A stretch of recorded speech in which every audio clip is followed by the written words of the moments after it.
नमः। यथार्थ गीता श्रीमद् भगवद गीता अथ दशमोऽध्यायः। अतः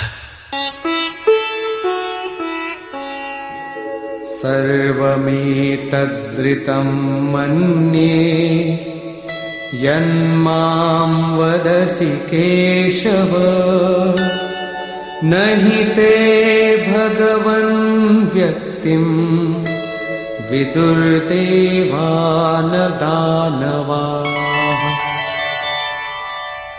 हे केशव, जो कुछ भी आप मेरे लिए कह रहे हैं वो सब मैं सत्य मानता हूं। आपके व्यक्तित्व को न देवता और न दानव ही जानते हैं।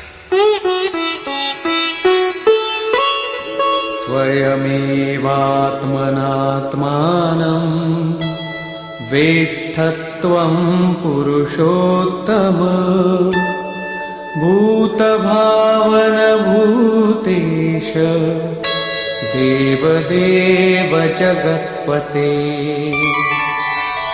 हे भूतों को उत्पन्न करने वाले, हे भूतों के ईश्वर, हे देव देव, हे जगत के स्वामी, हे पुरुषों में उत्तम, स्वयं आप ही अपने को जानते हैं, अथवा जिसकी आत्मा में जागृत होकर आप जना देते हैं वो जानता है। वो भी आपके द्वारा आपका जानना हुआ। इसलिए वक्तुमर्हस्य शेषेण दिव्यायात्मविभूतयः, याभिर्विभूतिभिर्लोकान् इमांस्त्वं व्याप्य तिष्ठसि।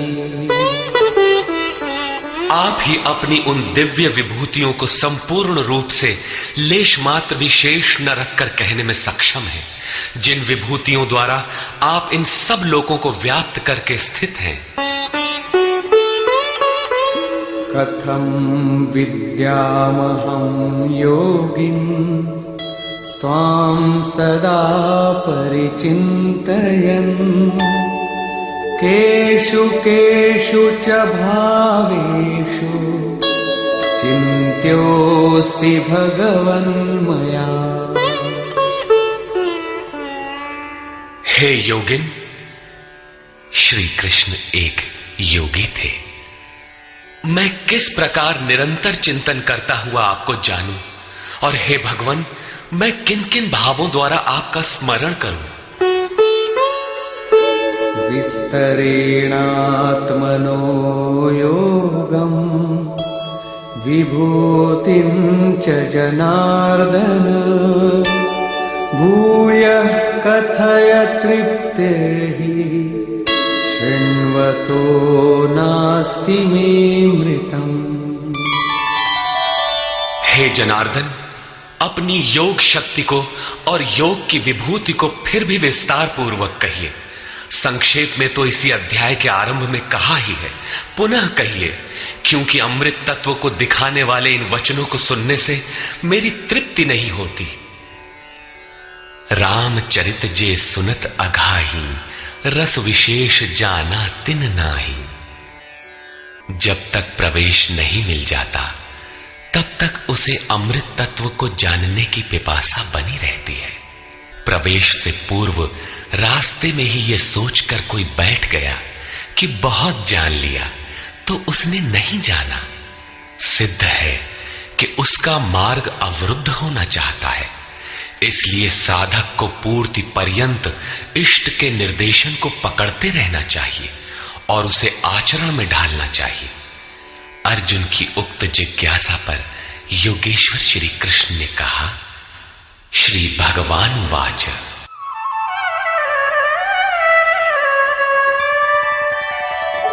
हन्त ते कथयिष्यामि दिव्याह्यात्मविभूतयः, प्राधान्यतः कुरु श्रेष्ठ,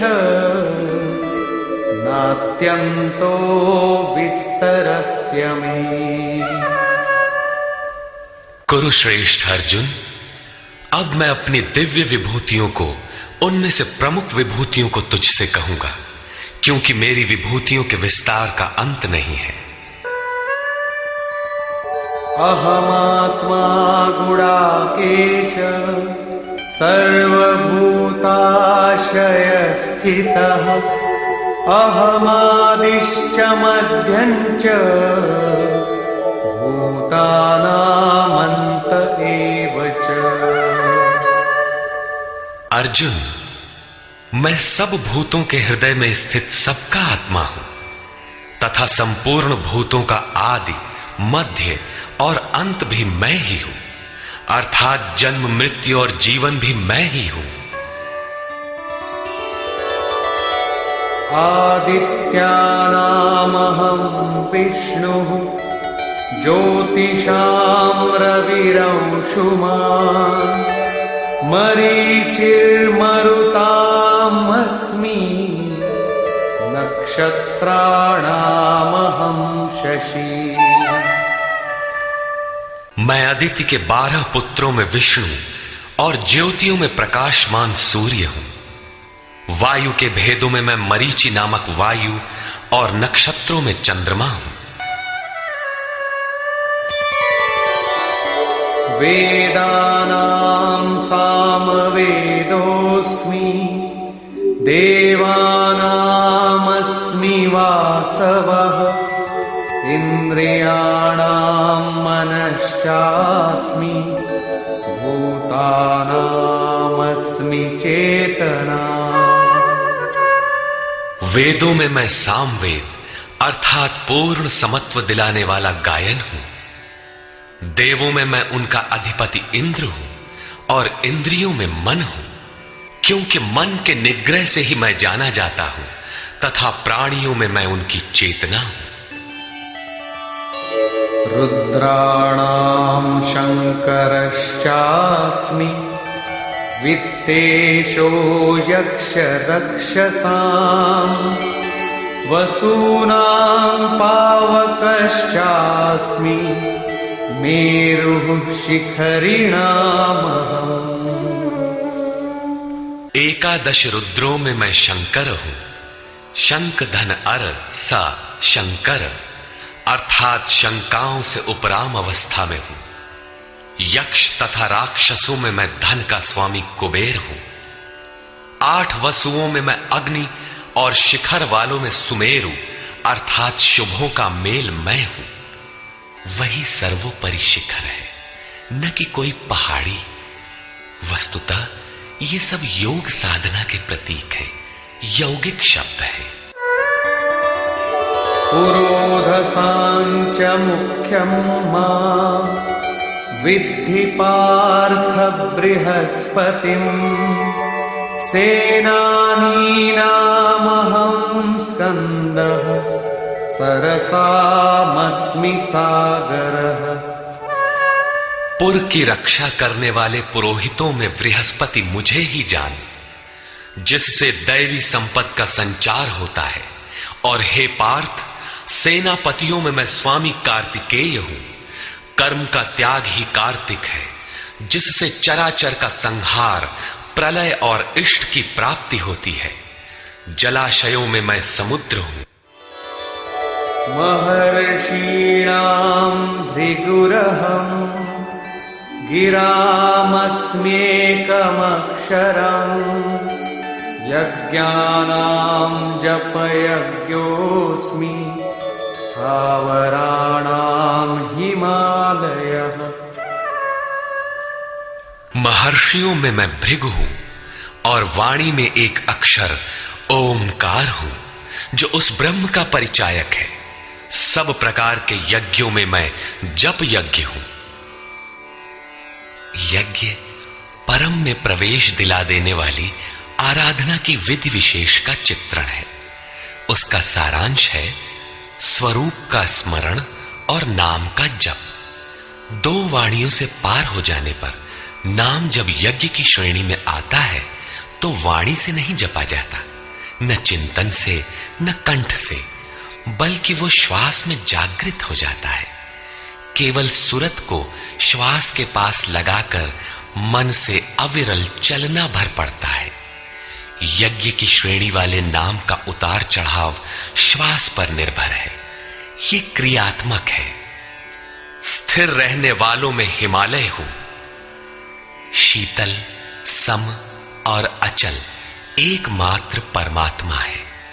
जब प्रलय हुआ तब मन उसी शिखर में बंध गया।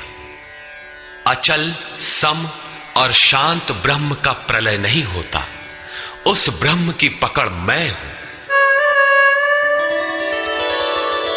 अश्वत्थः सर्ववृक्षाणां देवर्षीणां च नारदः गन्धर्वाणां चित्ररथः सिद्धानां कपिलो मुनिः। सब वृक्षों में मैं अश्वत्थ हूं। अश्व कल तक भी जिसके रहने की गारंटी नहीं दी जा सकती, ऐसा ऊर्ध्व मूलधः शाखम अश्वत्थ। ऊपर परमात्मा जिसका मूल है, नीचे प्रकृति जिसकी शाखाएं हैं, ऐसा संसार ही एक वृक्ष है जिसे पीपल की संज्ञा दी गई है। सामान्य पीपल का वृक्ष नहीं कि पूजा करने लगे। इसी पर कहते हैं कि वो मैं हूं और देवर्षियों में मैं नारद हूं। नाद रंध्रः स नारद। दैवी संपद इतनी सूक्ष्म हो गई कि स्वर में उठने वाली ध्वनि अर्थात नाद पकड़ में आ जाए, ऐसी जागृति मैं हूं। गंधर्वों में मैं चित्ररथ हूं अर्थात गायन अर्थात चिंतन करने वाली प्रवृत्तियों में जब स्वरूप चित्रित होने लगे, वो अवस्था विशेष मैं हूं। सिद्धों में मैं कपिल मुनि हूं। काया ही कपिल है। इसमें जब लव लग जाए, उस ईश्वरीय संचार की अवस्था मैं हूं। उच्चैः विद्धि माममृतोद्भवम् ऐरावतं गजेन्द्राणां नराणां च नराधिपम्। घोड़ों में मैं अमृत से उत्पन्न होने वाला उच्चैः श्रवा नामक घोड़ा हूं। दुनिया में हर वस्तु नाशवान है। आत्मा ही अजर अमर अमृत स्वरूप है। इस अमृत स्वरूप से जिसका संचार है, वो घोड़ा मैं हूं। घोड़ा गति का प्रतीक है। आत्म तत्व को ग्रहण करने में मन जब उधर गति पकड़ता है, घोड़ा है। ऐसी गति मैं हूं। हाथियों में ऐरावत नामक हाथी मैं हूं। मनुष्यों में राजा मुझको जान। वस्तुतः महापुरुष ही राजा है, जिसके पास अभाव नहीं।